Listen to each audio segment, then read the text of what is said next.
NLC அலுவலகத்திற்கு முன்பும் NLC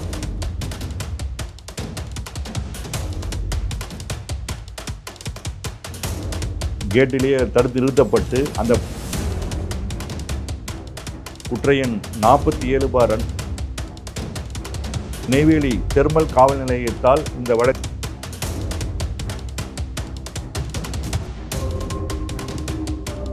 அவர் மீது நேஷனல் செக்யூரிட்டி என்எல்சியினுடைய அலுவலகத்தை முற்றுகையிட்டு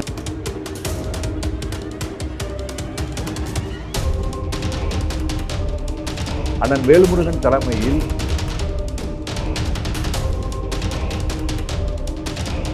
இந்த வழக்கானது தற்சமயம் நீதிமன்றத்தில்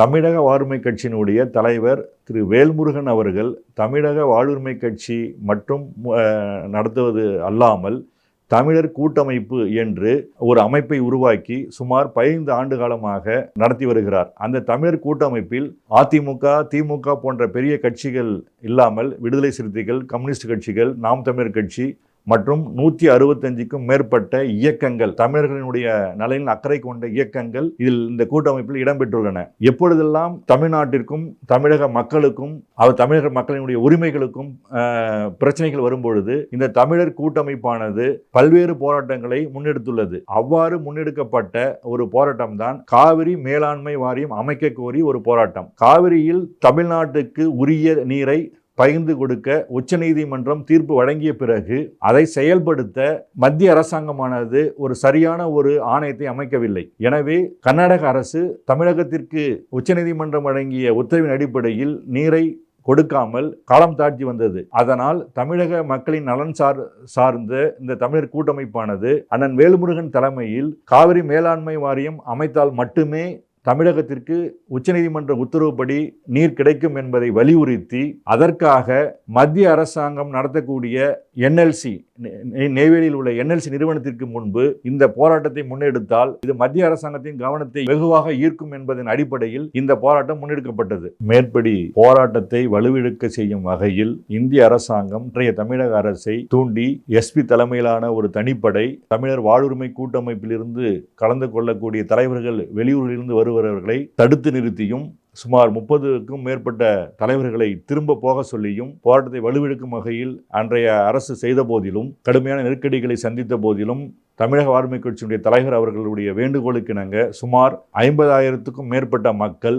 என்எல்சி அலுவலகத்திற்கு முன்பும் என்எல்சியினுடைய அலுவலகத்திற்கு முன்பான கேட்டிலேயே தடுத்து நிறுத்தப்பட்டு அந்த போராட்டம் தொடர்ந்து நடைபெற்றது. அந்த போராட்டத்திற்காக தமிழக வாழ்வுரிமை கட்சியினுடைய தலைவர் உட்பட தமிழர் வாழ்வுரிமை கூட்டமைப்பில் உள்ள தலைவர்கள் மீதும் குற்றையன் 47/2018 என்ற வழக்கில் சட்டப்பிரிவுகள் 153, 505 மற்றும் 124A என்கிற தேச துரோக வழக்கு பதிவு செய்யப்பட்டது. அதாவது தமிழக வாழ்வுரிமை கட்சி தலைவரும் மற்ற கூட்டமைப்பில் இருந்த தலைவர்களும் இந்திய அரசினுடைய இறையாண்மைக்கு எதிராக போராட்டம் நடத்தியதற்காகவும், இந்திய அரசினுடைய இறையாண்மைக்கு எதிராக பேசியதற்காகவும், இந்திய இறையாண்மைக்கு எதிராக மக்களை தூண்டிவிட்டு போராட்டத்தில் ஈடுபட வைத்ததற்காகவும் அன்றைக்கு நெய்வேலி தெர்மல் காவல் நிலையத்தால் இந்த வழக்கு பதிவு செய்யப்பட்டது. அந்த வழக்கானது தற்சமயம் நிலுவையில் இருந்து கொண்டு வருகிறது. தமிழகத்தில் ஆளக்கூடிய மக்களுக்காக பல்வேறு போராட்டங்களை முன்னெடுத்து அதற்காக 25க்கும் மேற்பட்ட வழக்குகளை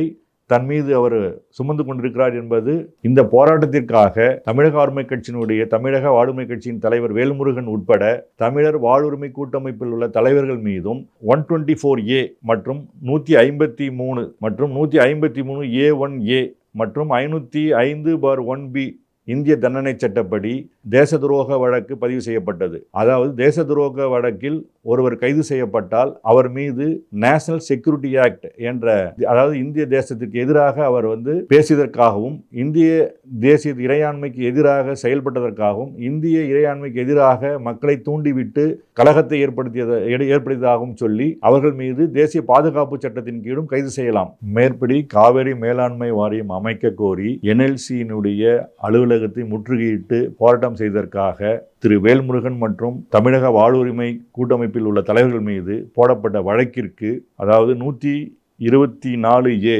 அதற்கு ஆயுள் தண்டனை வரையும் கொடுக்கலாம். அதே போன்று 153A மற்றும் 505 அந்த சட்டப்பிரிவுகளுக்கு 3 ஆண்டுகள் வரை கடுங்காவல் சிறை தண்டனை கொடுக்கலாம். இந்த வழக்கானது தற்சமயம் நீதிமன்றத்தில் நிலுவையில் இருந்து வருகிறது. இந்த வழக்கையும் வழக்கு அணி சார்பாக நாங்கள் தான் பார்த்து கொண்டிருக்கிறோம்.